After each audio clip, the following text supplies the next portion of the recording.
metode pasien aktif dengan sosial support pada kader kesehatan desa di Kecamatan Talang.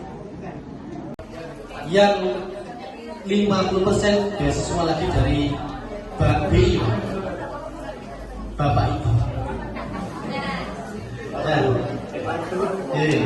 Jadi nanti boleh, saya harapkan putra-putra terbaik, putra-putri terbaik Talango dikuliahkan di Universitas Airlangga. Kami tentu berbangga bisa ke sini dan moga-moga kami bisa istiqomah membantu Bapak dan Ibu sekalian dalam mengatasi problem kusta yang ada di Kecamatan Talango.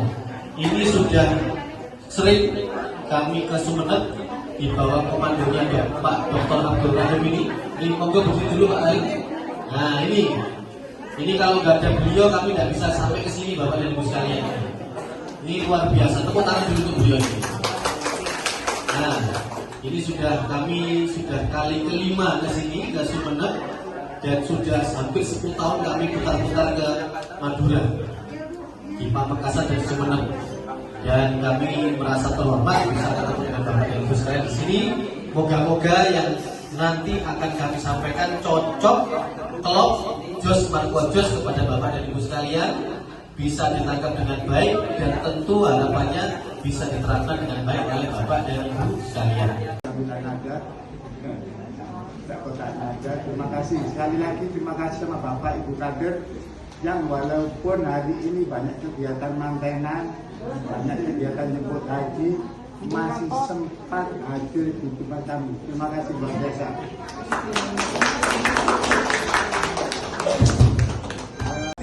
Yang bisa menyampaikan bila masyarakatnya terjadi perubahan kulit, mulai dari gatal-gatal, berdarah merah, luka itu, kader-kader desa itu sudah menyampaikan ke puskesmas. Ini kita 8 desa itu sudah kita berbicara resmi, ada 1 desa. Untuk langkah selanjutnya masih berjalan. Kalau ILP ini kan sudah ada ILP di sini Pak. Jadi kebetulan ILP kita menyangkut semua posyandu. Jadi disitulah nanti kita juga ingin tampil untuk mengatasi, untuk melihat masyarakat ini. Karena apa? Karena masyarakat Talango ini dan bahkan semuanya waktu jadi Puskesmas Perakaan dulu, masyarakat tidak mau dibilang ini kusta. Jadi kita harus hati-hati, walaupun kita melakukan kusta, tidak boleh memberitahukan nama saudara, tetangga atau temannya bahwa ini kusta. Takut dikucilkan ya, karena memang ini kita harus bilang hati-hati, karena penyakit kusta ini kayaknya penyakit apa ya? Saya nggak bisa disembuhkan. Kutukan ya, kutukan. Tapi kalau alhamdulillah kalau penyakit TBC di sini Bapak ini alhamdulillah juga sudah berjalan dan juga luar biasa, dan bahkan stunting pun ini sudah tinggal sedikit dari 85. Saya masuk ke sini 4 tahun, saya tinggal 7 ya. Saya masuk ke sini kita juga banyak, sekarang sudah 35. Ini pun aktif pengobatan ya. Yang pertama kami ucapkan banyak terima kasih kepada tim Pemmas Farmasi UNER yang diketuai oleh Bapak Dr. Abdul Rahim. Terima kasih banyak Pak sudah memilih Kabupaten Sumeneb untuk kali keempat. Jadi Bu Kadis mengucapkan banyak terima kasih untuk tim Pemmas UNER dan benar di tahun depan kami jadi lokus lagi untuk kali kelima dan kali-kali berikutnya. Kami sampaikan juga banyak terima kasih kepada Kepala Puskesmas Talango Bapak Hudi beserta tim sehingga acara hari ini bisa berjalan lancar. Bapak Ibu kader dan para nakes desa bisa hadir. Desa di Kecamatan Talango, kepada Bapak Dr. Apoteker Abdul Rahim MKes saya persilakan. Terima kasih. Assalamualaikum warahmatullahi wabarakatuh. Saya ingin menyampaikan bahwa pengabdian masyarakat dari Fakultas Farmasi UNER ini yang saya pegang 4 tahun terakhir ini di Sumeneb, di tempat kelahiran saya. Tetapi 3 tahun berturut-turut itu adalah tuberkulosis. Kenapa? Karena pada tahun 2019 Sumeneb ini ranking 1 se-Jawa Timur tuberkulosisnya. Dan sekarang sudah bergeser, sudah tidak ranking 1 lagi. Tahun kemarin terpikir bahwa ternyata di Sumeneb juga masih ada sisa-sisa kusta. Sisa-sisa kusta. Nah, ini juga kami terpikir bahwa gimana caranya juga kusta ini juga dihilangkan dari Sumeneb. Apalagi Pulau Talango ini termasuk salah satu pulau tempat wisata. Saya sama sekali bisa ikut ambil bagian dari apoteker cabang Sumeneb. Itu bersyukur, semoga apa yang nanti kita akan ke kader di sini bisa diterima. Terima kasih sekali kepada yang sudah beberapa kali yang mengadakan di mana. Acara selanjutnya akan disampaikan materi mengenai lepra, yaitu fakta pencegahan dan harapan. Dan penderita kusta terus kita akan langsung tertular, tidak seperti itu. Dia disebabkan oleh kuman dari Mycobacterium lepra. Dia akan menyerang saraf tepi, kulit, dan jaringan tubuh lainnya kecuali susunan saraf pusat. Saat muncul luka yang tidak terasa nyeri untuk pasien. Biasanya seringnya di mana? Di telapak kaki. Karena nggak kerasa, kadang jalan ke sana kemari mungkin kadang nggak pakai alas, tapi berita belum. Kok ada lukanya? Kapan ini lukanya ya? Nggak kerasa. Ini Bapak Ibu, kita hidup di negara Indonesia ya, negara tropis ya, di mana penyakit infeksi ini banyak ya. Ternyata kalau kusta di mana kita itu ternyata peringkat ketiga ya, peringkatnya berapa ya? Tapi ya itu latihan anak sebenarnya. Bagaimana kita memerangi penyakit infeksi ini supaya tidak ada lagi kasus baru ya. Itu harapan pemerintah ya. Insya Allah nanti 2030 ya, katanya pemerintah ya. Nah, saya mohon makanya sekolah Bapak Ibu ini sangat besar begitu ya. Oke. Jadi ini masih ada kasus baru ya. Mungkin barangkali ada yang Bapak untuk Bapak.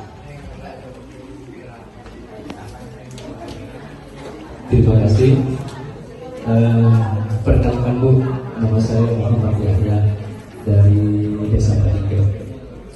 Alhamdulillah, ini yang ditunggu-tunggu mulai tahun ke tahun. Itu, ini kader semua, boleh kita jujur ya Bu. Ini kader semuanya juga tidak tahu tentang ustaz. Semuanya, ini hanya diundang sekarang. Masalah pendampingan, tanyakan dia tidak pernah mendampingi juga, karena tidak dilibatkan atau tidak pernah ada pelatihan. Pertanyaannya ini sangat menggugah kami yang menggigit, tapi pertanyaan berat ini Pak. Jawab dulu ya. Alhamdulillah kalau kegiatan ini dirasakan bermanfaat untuk masyarakat, jadi terutama untuk para kader kesehatan desa dalam nantinya untuk melaksanakan tugas memberikan penyuluhan promosi kesehatan dan pengobatan ini kepada masyarakat. Baik, Pak Rahim, applause untuk Pak Rahim, Pak. Cuma ini pertanyaannya berat, Pak Rahim. Bagaimana tindak lanjut dari kegiatan ini? Bagaimana supaya pemerintah itu mempengi gitu ya, merawat jadi program kedepannya jadi kesinambungan. Bagaimana Pak sebagai putra daerah Sumeneb? Saya tahu udah jadinya di depan forum, apa ya Pak? Oke, terima kasih. Wah, pertanyaannya berat-berat kok mulai dari dulu. Ya. Jadi semua kegiatan ini saya laporkan di Dinas Kesehatan, Pak. Dari Dinas Kesehatan, saya juga melalui Bu Yeni itu nanti akan kami titipkan pesan Bapak. Selain saya tulis, biasanya saya tulis dalam bentuk laporan, kami tulis dalam bentuk laporan, terus kami juga sampaikan melalui Bu Yeni, disampaikan ke Kepala Dinas. Sebenarnya Kepala Dinasnya support, siap hadir, cuma pas ada acara reuni ya, ada PDGI. Ya. Pembunuhan pasiennya paling banyak ya. Tapi itu sebenarnya bukan berarti artinya jelek. Maksudnya baik, artinya kader ataupun tenaga kesehatan proaktif. Betul. Dalam artian itu jadi benar-benar berperan di masyarakat, benar-benar terjun di masyarakat. Oh ada yang seperti keluarnya saya sampaikan tadi, disuruh berobat ke puskesmas, dicek positif, tambah 1. Terus nanti kemana lagi? Nemu lagi, disuruh cek lagi. Bukan berarti misalkan ada kabupaten lain, terus dia dikatakan nol, gitu Bapak ya, atau kalau sebaliknya itu bukan berarti bagus ya Bapak. Siapa tahu itu adalah fenomena gunung es. Jadi nanti suatu hari dia nyebrang. Nah, tiba-tiba muncul sudah dengan musuh banyak pasien yang sudah kiping tadi bisa reversible, nggak bisa kembali seperti semula Pak? Itu tergantung dari keparangannya sebetulnya. Jadi ada step-stepnya. Yang pertama pasti tidak akan langsung jatuh ke beda rekonstruksi, tapi pasti akan jatuh ke rehabilitasi medis dulu atau fisioterapi. Gitu. Kita cek dulu fungsi sarafnya, sensoris motorisnya, apakah seberapa berat. Lalu setelah dilakukan fisioterapi, bagaimana progresnya? Baik, saya nanya, kalau misalnya ada suami istri atau enggak istrinya yang terkena kusta, terus dia menikah, terus hamil, apakah itu bayi bisa tertular dari ibunya kalau misalnya ibunya terkena kusta? Dan itu sebelumnya dia tidak menyadari kalau dia kena kusta gitu, belum ada pemeriksaan sebelumnya, tahunya setelah dia hamil. Bagaimana penjelasannya? Terima kasih. Ada seorang perempuan dia menikah lalu hamil dan sebelumnya dia tidak mengetahui dia sedang sakit kusta, tahunya saat hamil itu ya ibu ya. Oke, jadi begini, penyakit kusta ini penularannya tidak melalui maternal, gitu ya. Iya, dan tidak melalui juga bisa penularan melalui jalan lahir juga. Jadi penularannya tadi seperti yang sudah dijelaskan melalui kontak yang lama dengan kontak langsung berikutnya ataupun lewat droplet seperti itu. Juga para tenaga kesehatan, juga semua pihak yang terkait dengan adanya acara ini ya Allah. Mudah-mudahan Engkau memberikan jalan yang terbaik bagi kami ya Allah. Berikan jalan yang selurus-lurusnya. Berikan kelancaran urusan bagi kami ya Allah. Berikan juga kelancaran rezeki bagi kami ya Allah. Kami hanya kader biasa ya Allah. Mudah-mudahan juga kader kami ini tidak juga sakit seperti penyakit-penyakit yang lain ya Allah. Ampunilah segala dosa-dosa kami ya Allah. Rabbana zalamna anfusana wa illam taghfir lana wa tarhamna lanakunanna minal khasirin. Rabbana atina fid dunya hasanah wa fil akhirati hasanah wa qina adzabannar.